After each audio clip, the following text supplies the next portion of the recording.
너무 행복했죠. 그쵸. 제가 북한에서 다니지 못했던 학교를 중국에 와서야 다니는 거예요. 예. 저는 너무 공부에 대한 열망이 있었기 때문에 너무 행복하게 잘 다녔어요.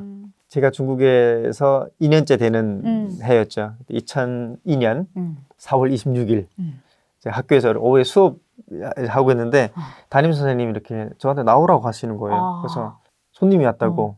저를 찾아올 손님 없거든요. 그렇지, 애긴데. 네. 학교에 저를 찾아올 손님이라고는 없어요. 네, 그래서 근데 나갔죠. 나갔더니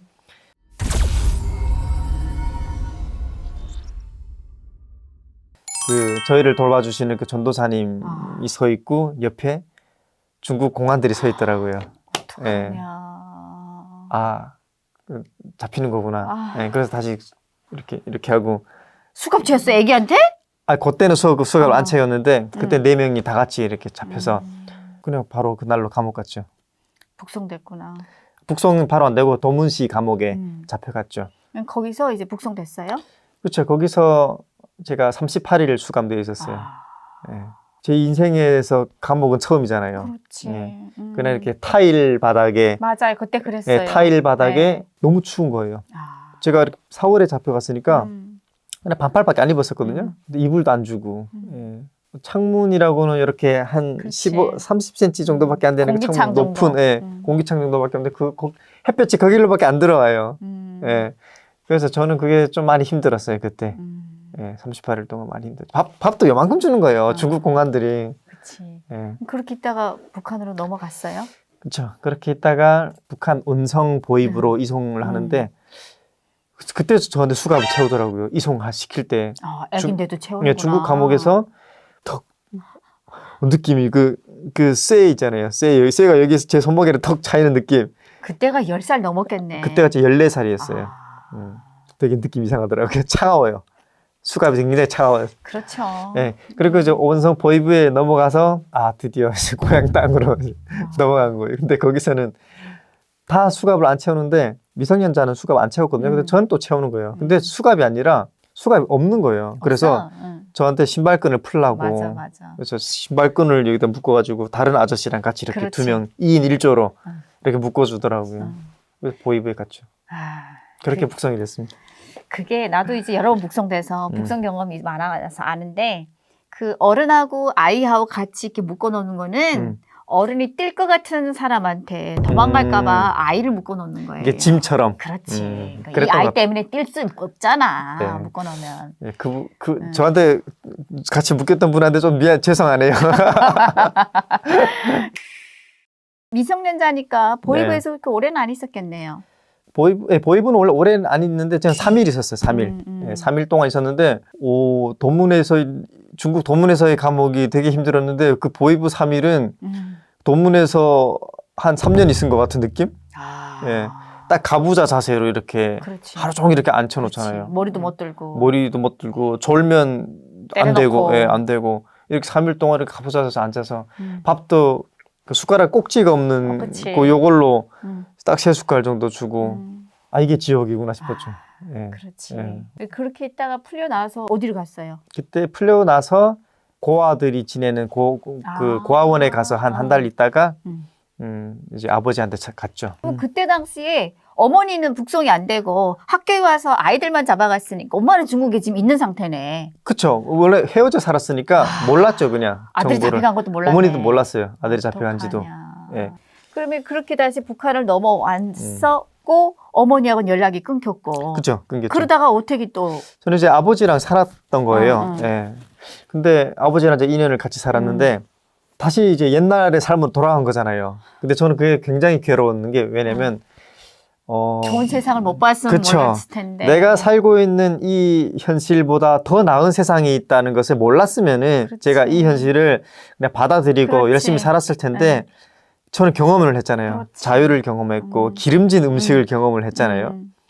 저를 너무 괴롭히는 거예요. 내 스스로가 괴롭지. 예. 그래서 저는 매일 밤 잠을 잘 때 잠을 제대로 못 자고 항상 이렇게 상상의 세계를 빠져들었어요. 제가 이렇게 눈을 감고 자 이제 이 시점부터 너는 이제 부자가 된 사람이야. 이렇게 저는 이제 마치 게임에 접속하듯이 그 상상의 세계를 접속을 해서 막 상상하다가 자연스럽게 잠들었었던 거예요. 그렇지 않으면 제가 잠을 잘 수가 없는 거예요. 왜냐면 저기에 더 좋은 세상이 있는데 너무 괴롭지. 너무 괴로운 거예요.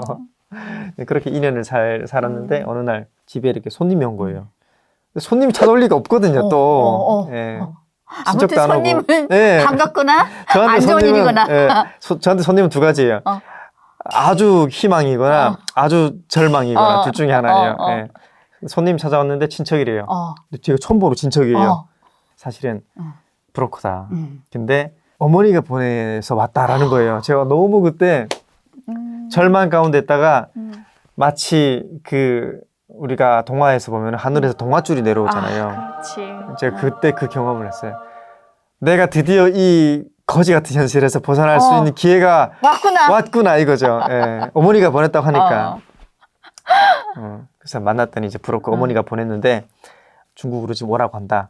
그래서 제가 아버지랑 같이 손잡고 다시 중국으로 떠났죠. 아버지랑 같이 떠났어요. 예, 아버지랑 같이 떠났어요. 브로커가 우리를 두만강을 이제 넘겨준 거예요. 그 중국을 건너가서 그때 아버지는 처음 탈북인 거예요. 그치. 첫 탈북이지. 저는 두 번째죠. 그렇지. 경험자고. 네, 근데 그래서 어쨌든 중국의 그 민가에 들어갔어요. 근데 그때는 어머니가 오지는 않으시고 어머니가 저한테 바로 탈북을 해라. 예, 다 안내해 주겠다. 근데 저희 아버지가 굉장히 고지식한 공산당원이세요. 아이쿠야. 네, 외부 세계 전혀 모르고 되게 순수하고 너무 고지식해서 당에 충성스러운 사람인 거예요. 그랬더니 나는 탈북 안 하겠다. 어려워도 혼자 살겠다 이러시는 거예요. 어머니가 아빠를 설득시키지 못했어요. 그럼 아들만이라 보내라 했는데 그것도 안 된 거죠. 근데 아버지가 그 두만강으로 가시면서 또 저한테 아버지가 이렇게 얘기하신 게 있어요. 혹시 엄마가 같이 살자고 하면은 너는 아버지랑 같이 살겠다고 해라. 저는 이제 또 아버지랑 2년 살았으니까 그러겠다고 했죠. 왜냐면 아버지가 믿고 의지할 사람은 저밖에 없거든요. 아들밖에 없거든요. 저는 당연히 아빠랑 산다고 얘기를 해야 되는 거죠. 하지만 제 마음의 그 갈등은 저한테는 이런 거예요. 어머니는 저기 미래에 희망이 있는 곳에 있는 사람이고 아버지는 현재. 근데 현재라는 곳은 그냥 절망 그 자체인 거예요. 미래가 없는 곳인 거예요. 그러니까 엄마냐 아버지냐. 엄마냐 아버지냐. 진짜. 하지만 저는 이제 아버지랑 같이 살겠다. 그렇게 안심시켜 드렸죠. 근데 아빠가 그때 처음 이제 기름진 음식을 드신 거예요, 중국에서. 근데 아버지가 기름진 음식을 처음 드셨잖아요. 근데도 안 변하시더라고요. 한 끼 먹으면은 드시면은 뭔가 변할 거야라고 생각했는데. 예. 저는 이렇게 순간에 눈이 뒤집어졌는데 아버지는 너무 새빨가신 거예요. 네, 그래서 다시 들어갔어요. 예, 다시 그래서 북한으로 아버지가 들어갔어요. 아들을 두고 혼자 갔어요? 아니요, 그냥 다시 들어갔어요. 저도 같이 갔어요. 또 네, 다시 북한을 또 들어갔어요? 네, 다시 들어갔죠. 근데 그때 대신에 어머니가 저한테 따로 전화로 이야기하시더라고요. 오케이, 지금은 다시 들어가고 혼자 따로 나와라. 그러면서 저한테 돈을 따로 주셨어요. 중국 돈 400원을 주시더라고요. 그 400원은 굉장히 큰 돈이었어요. 알겠다. 제가 그러면 따로 나올게요. 이렇게 얘기했죠. 엄마랑 둘이 이제 밀약을 했죠. 아버지한테는 죄송하지만. 예. 어떡해. 그러고 저는 들어갔어요. 이 진짜 슬픈 이야기인데 너무 동화 이야기처럼 하시니까. 그러니까요. 예. 지금은 그냥 드라마처럼 이야기하는 그쵸. 거죠. 예. 들어가서 한 달 살았어요. 한 달 살았는데 삶이 윤택해졌어요, 갑자기. 왜냐면 어머니가 돈을 줬으니까. 중국에 가서, 북한에 돌아가서 돈을 환전을 해서 쓰니까 갑자기 집이 로또 맞은 거예요. 늘 이제 내일 아침 뭐 먹을까, 죽 먹을까, 풀 먹을까 고민을 하다가 어머니가 돈을 좀 이렇게 쥐어줬으니까 갑자기 삶이 윤택해져서 저희가 자전거도 사고, 아버지가 자전거도 사고, 옷도 새 옷을 사고, 얼마나 좋아요. 예. 근데 그렇게 한 달 지났는데 다시 손님이 온 거예요.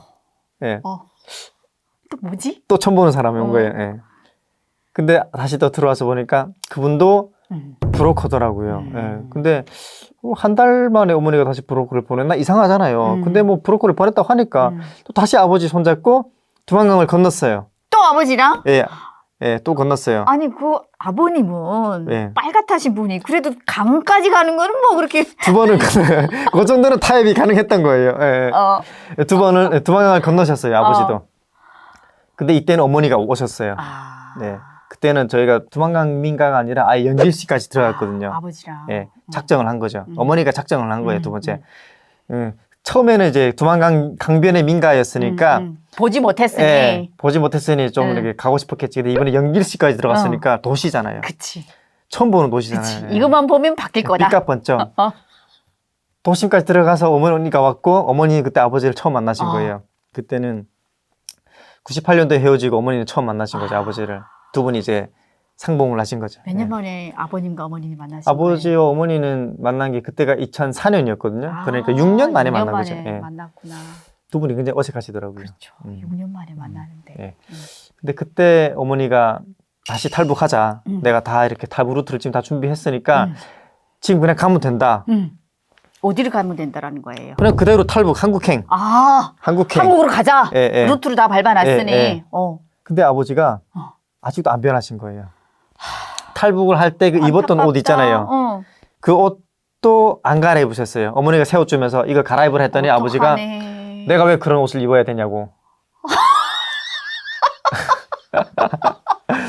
네. 나 속 터져 어떡해. 네. 그래서요. 그래서 저희 어머니가 아빠에게 많이 실망했죠. 이 바보 같은 사람 실망했죠. 그래서 안 되겠다. 근데 저희 아버지가 술을 좋아하세요. 애주가예요. 중국술 마시잖아요. 고량주. 그치. 술 한 잔 술을 한 잔 드시고 주무시더라고요. 근데 어머니가 저한테 지금 이 마지막 기회다. 이때가 아니면은 다시는 없을 수도 있다. 그래서 그냥 같이 떠나자. 그렇지. 네, 탈북이라는 게 아버지를 두고 떠날 수밖에 없다. 해서 제가 그냥 편지를 한 장 적었죠. 아버지에게. 예. 지금 제가 이렇게 떠나가게 돼서 미안하다. 하지만 용서해 주시라. 내가 꼭 성공해서 돌아오겠다. 그 편지 한 장 남겨놓고 택시 타고 떠났어요. 아버지는 술 취해서 예, 지금 아버지는 계시고. 주무시고. 그게 아버지와 저와의 이별인 거예요.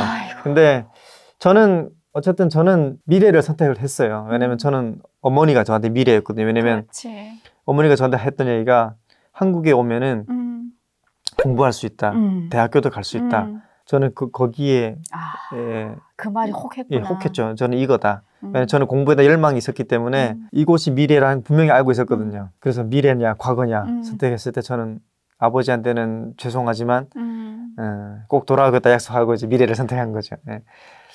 지금 생각해보면 참 아버지는 청천벽력이었을 거예요. 그럼요. 자다 일어났는데 아들이 없어졌어요. 그렇지. 아들만을 얼마나 믿었을 거예요. 그렇죠. 의지하고. 예. 그건 너무 죄송하죠. 예. 그렇게 아버지의 이별과 제 탈북이 시작된 거죠.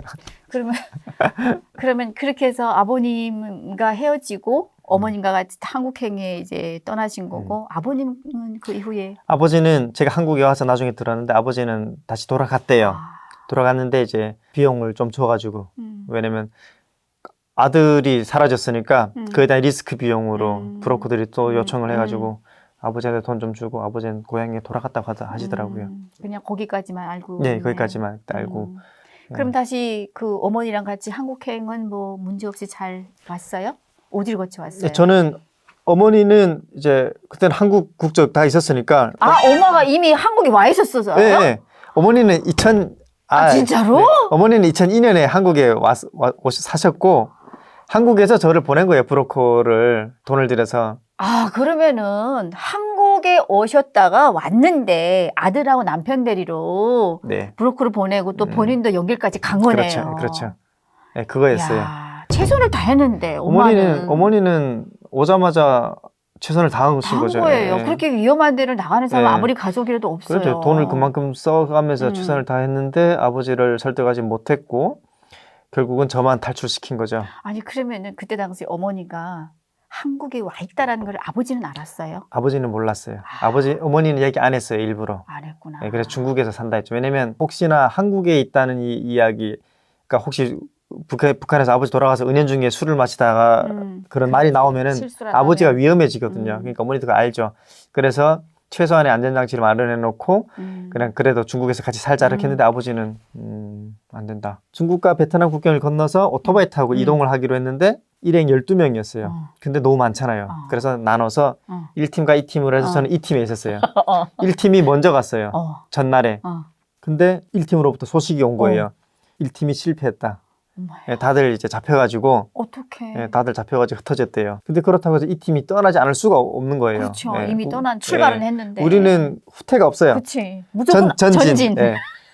앞팀이 실패했지만 우리는 그 50%의 가능성을 믿고 출발한 거예요. 그 검문소에서 샥샥샥 다 지나갔는데 저희 오토바이만 걸렸어요. 아이고야. 네.